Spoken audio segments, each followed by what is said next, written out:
So it's 2020, and most of us are thinking of that as being an election year. But there's something very special about 2020 beyond the election, and that it is a census year, which I just learned recently at a meeting. So I've invited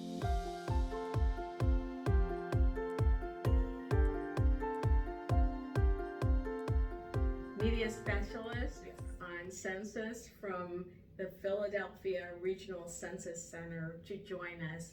It's Susan Licata, and I'm just going to ask you, Susan, to take it away and talk on the highlights of the census coming up. Well, thank you so much. It's my pleasure, and I'm excited to be here. And you know, I work out of the Philadelphia region, but I'm right here in northeastern Ohio. This is what I call home. So, you know, it's very near and dear to my heart that we promote the census and talk about it and help people understand why it is so important and what it means to us right here in northeastern Ohio, in Geauga County, in Chagrin Falls.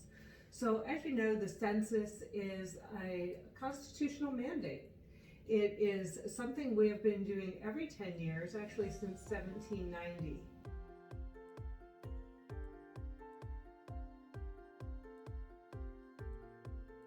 It's not Democrat, it's not Republican, nor is it independent, but rather, again, Article 1, Section 2 of the U.S. Constitution says every 10 years, a count of people and households in the United States will occur. We've been doing just that, and we're ready to do it again. So, what I would like to do is let the viewers know what to expect. What is the timeline? We are so close. Right, and that's exactly what we need to know. So census data is important. And the reason why census data is important is because it is the figures that are gathered every 10 years is what is responsible for over $675 billion, that's with a B, $billion in federal funding every year for the next 10 years. So, you know, the results of the 2010 census is what we're wrapping up right now. And those are federal funds that support a multitude of programs, such as our community programs, our Meals on Wheels, and our WIC and children's health insurance, before and after school programs for kids, our food pantries, and our infrastructures. Let's talk about roads and bridges, our hospitals, our libraries. But it's also our representation in Congress as well. So oftentimes folks feel like they only have a voice during election time, and that's not true. Census is a great opportunity to be counted because it is the population count of a community that determines how many seats that we get in Washington. We don't. So it's so important to be counted. And that federal funding also comes back into our communities to help community planning. And that community planning includes things like our law enforcement and our safety services. So communities can only plan the appropriate staffing and the appropriate dollars to support, whether it's paramedics or police services, by knowing how many people are in an area. Mm-hmm. Our businesses rely upon census data. Companies look at, do we stay, go, or grow? And they look at population of a community to make those very important decisions. So we want Geauga County to remain vibrant. We want Chagrin Falls to remain vibrant. Yeah. And the way to do that is to be counted. Very good. You know, there's a definite reason why. Absolutely. So how does it work? And give us the timing. Sure. So we are ready. The momentum is strong. And hopefully folks are beginning to hear about the census, and it is coming. And households across the country will begin to receive their invitation to respond to the census starting March 12th. So check your mailbox, you'll receive an invitation, and we're encouraging folks to become familiar with that invitation. And you can go on 2020census.gov and just in the search bar, invitation to respond, and become familiar with what that looks like. That invitation will invite you to go either online or pick up the phone and record your response to the census. The neat thing is that either the online or by phone version is available in 12 languages plus English, and guidance for another 12 languages, and guidance for 59 additional languages, plus TTY, Braille, and American Sign Language. So we're really removing those barriers of communication that folks may have had in 2010 that prevented them from responding. Mm-hmm. So now I know many folks will say, well, what about the paper form, Susan? I remember a paper form, and the paper form has not gone away. So we're really encouraging early self-response. That March 12th and the next few weeks that follow, if a household's not responded, they'll receive a reminder postcard in the mail. Mm-hmm. And if again the household has not responded, then the traditional paper form will arrive in the mailbox. Now we have to keep in mind that every time we have to send out a reminder or the paper form, it costs all of us, that's taxpayers, dollars. So we're encouraging early self-response. You can go to any of the libraries here in Geauga County, actually all across northeastern Ohio. They're all participating to help guide folks to go online safely and securely. But let's say you do fill out your paper form and record your response, that's wonderful.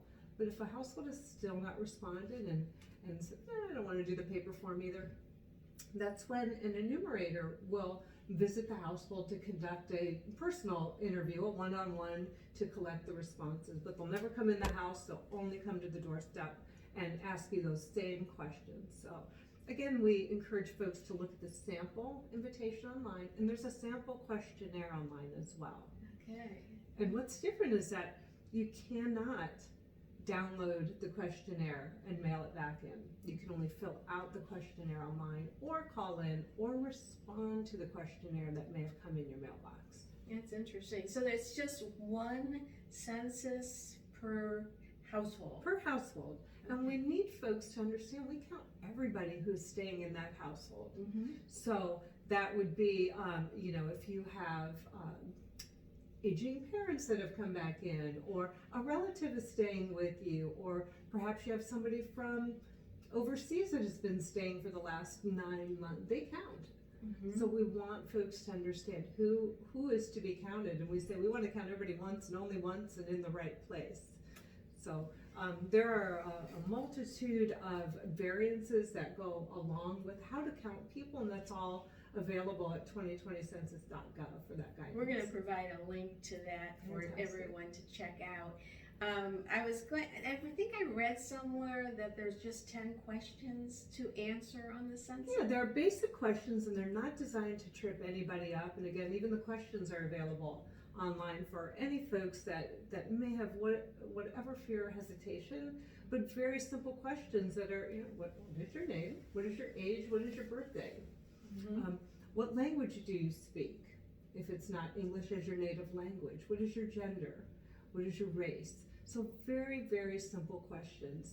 The census survey does not go into the depth of the household demographic at all. So there's nothing on there that a household should be fearful of responding to. Yeah, what about the privacy factor? Great question. So all responses are protected by law. It is a federal offense for the Census Bureau or any census workers to share or release any personal identifying information. We're a statistical reporting agency only. Not even the President of the United States has access to the personal identifying information. And that personal information extends to any person, organization, or business. So nothing is identifiable. So I sleep very well at night knowing that, and knowing the measures that are in place to uphold all of our right to privacy, security, and prevent unscrupulous people from trying to obtain our information. But further, we don't share information either. So again, we only extract statistics. We don't share personal information with law enforcement, with ICE, with the IRS, with Child Support Service Agency, with any local zoning municipalities, and the list goes on and on. So again, it's the government works very hard to ensure that responses are protected by law. This is also valuable information, Susan, and I really appreciate taking the time to go through it with us. Thank you. Again, the website will be on our link when I Great. post this video, and I hope that everybody will take the opportunity to look at it and absolutely take the opportunity to do the census this year. Thanks, I do It's too, important. and we want to ensure that Geauga County responds early. Like I say, go online, pick up the phone. You can even wait for that census form to come in the mail, but please respond. So Geauga County is counting on you. Very good.